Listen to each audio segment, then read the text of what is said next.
मुंबईमध्ये मराठ्यांना डिवचलं तर राज्यभरातील सर्व मराठे रस्त्यावर उतरणार, परिस्थिती हाताच्या बाहेर जाऊ देऊ नका, मनोज जरांगे पाटील यांनी राज्य सरकारला हा इशारा दिला आहे।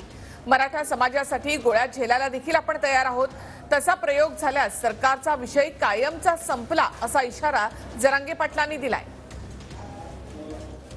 मुंबईत मराठा येणार आहे, कोणाला जर डावचाडवची केली मुंबईतला तर उठणार नाहीच, पण महाराष्ट्रातले जेवढे रस्ते या पुऱ्या रस्त्यावर मराठाच दिसणार तुम्हाला।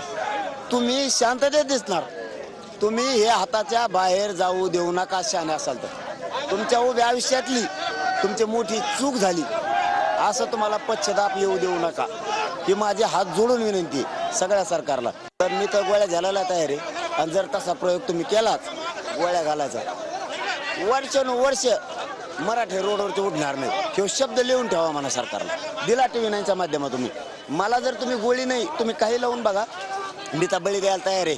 मी माझ्या जातीसाठी जीव द्यायलाच निघालो, मी भेटा नाही मागे सरकत नाही, पण मला जर काय झालं नाही समाजाने मला लेकरू मानलेलं, मराठाच घरात राहत नाही।